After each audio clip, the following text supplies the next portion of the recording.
കുറെ നാൾക്ക് ശേഷമാണ് ഞാനും അമ്പലപ്പുഴയിലോട്ട് പോണത്. കുറെ നാളായിട്ട് ഞാൻ പോയിട്ടേ ഇല്ല. പിന്നെ ഇപ്പോഴാണ് അമ്പലപ്പുഴ പോണത്. പിന്നെ അമ്പലപ്പുഴ പോകണമെന്ന് നമ്മൾ ഓൾറെഡി തീരുമാനിച്ച കാര്യമാണ്. ചേച്ചിക്ക് അമ്പലപ്പുഴയിലെ തൃക്കൈ വെണ്ണയും പാൽപ്പായസവും ഒക്കെ കഴിക്കണമെന്ന് പറഞ്ഞിട്ട് നമ്മൾ ഓൾറെഡി അത് തീരുമാനിച്ച കാര്യം. പിന്നെ ഞങ്ങൾ കുറേ നാളായി വന്നിട്ട് അതുകൊണ്ട് പിന്നെ പോകാമെന്നൊക്കെ പറഞ്ഞിട്ട് നമ്മൾ ഡെസ്റ്റിനേഷൻ വെച്ചൊരു സ്ഥലം കൂടിയായിരുന്നു അമ്പലപ്പുഴ. അങ്ങനെ നേരെ അമ്പലപ്പുഴയിലോട്ട് വന്ന സമയത്താണെങ്കിൽ നമുക്ക് പാൽപ്പായസമൊക്കെ നിവേദിക്കുന്ന ടൈമായിരുന്നു. അമ്പലമൊക്കെ അടച്ചു, പൂജയൊക്കെ ആയിരുന്നു. അങ്ങനെ ഇവിടെയാണെങ്കിൽ പാൽപ്പായസം ഫുള്ള് നിവേദിക്കും.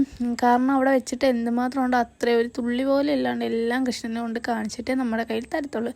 അങ്ങനെ അതൊക്കെ കണ്ടുകൊണ്ട് കുറച്ച് നേരം ഇരുന്ന് അമ്പലം ഫുള്ള് ചുറ്റിക്കണ്ട് അങ്ങനെ കുറേ ടൈം നമ്മൾ പോയി. കുറച്ച് ബോറടിക്കാനൊന്നുമില്ല, അവിടെ കാണാനും ഇത് അറിയാനും ഒക്കെ ഉണ്ട്. പിന്നെ നമ്മളെല്ലാവരും പോയി ഒരു സ്ഥലത്തിരുന്ന്. അപ്പോൾ ആലുവിന് പനിയൊക്കെ കുറച്ച് കൂടി. പിന്നെ അവനായിട്ട് ഇടിയൊക്കെ, അവൻ ഇളക്കുന്നതുകൊണ്ടാണ് അവളിങ്ങനെ വഴക്കൊക്കെ ഇട്ടുകൊണ്ട് അവൻ്റെ അടുത്ത് ഇരിക്കണം. പിന്നെ അത് കഴിഞ്ഞിട്ട് നമുക്ക് നേരെ തൃക്കൈ വെണ്ണ വാങ്ങിക്കാൻ വേണ്ടി കിട്ടി. പിന്നെ അതൊക്കെ കഴിച്ച് കുറച്ച് നേരം അവിടെ ഇരുന്ന്. അങ്ങനെ എല്ലാവരുമായിട്ട് അവിടെയൊക്കെ ഇരുന്ന് സംസാരിച്ചുകൊണ്ടിരുന്നപ്പോഴത്തേക്ക് ചേച്ചി ശൈജനും പോയിട്ട് പാൽപ്പായസമൊക്കെ വാങ്ങിച്ചുകൊണ്ട് വന്നു. ഇത് രണ്ടും നമ്മുടെ അല്ല, ചേച്ചിയുടെ തന്നെയാണ്.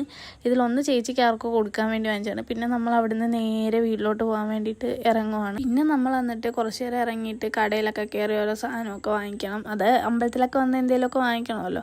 അങ്ങനെ ഞങ്ങൾ ഫസ്റ്റ് പോയപ്പോൾ ഒരു സ്ഥലത്ത് ഈ പടക്കമൊക്കെ കണ്ടു. അപ്പോൾ ഇവൻ ഈ പൊട്ടാസ് വാങ്ങിച്ച് പൊട്ടിക്കണമെന്ന് പറഞ്ഞു. പിന്നെ ഞാനാണ് പിന്നെ ഫ്രണ്ട് ചെയ്യുന്നപ്പോഴത്തേക്കും ഇവരാണെങ്കിൽ എന്നെ ഓരോന്നും പറഞ്ഞ് കളിയാക്കിക്കൊണ്ടിരിക്കുന്നതിൻ്റെ ചിരിയൊക്കെയാണ് കണ്ടത്. ഞാനിവന്ന് വീഡിയോ എടുത്തപ്പോൾ ഒട്ടനെ തിരിച്ചു വെച്ച് എനിക്ക് കാറുണ്ട്. അങ്ങനെ ഞങ്ങൾ കുറച്ച് നേരം സംസാരിച്ചിട്ട് ഫുഡ് കഴിക്കാൻ വേണ്ടി ആദ്യം ഒരു കടയിൽ കയറി. അവിടെ ഒന്നും ഇല്ലാതെ ഞങ്ങൾ പളിങ്ങിയിട്ട് തിരിച്ചിറങ്ങി.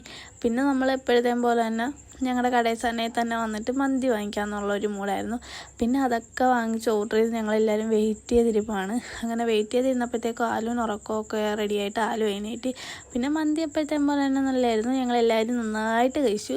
അങ്ങനെ മന്തിയൊക്കെ കഴിച്ച് ഓരോന്നൊക്കെ സംസാരിച്ചുകൊണ്ടിരുന്ന് അത് ഫുള്ള് തീർത്ത്.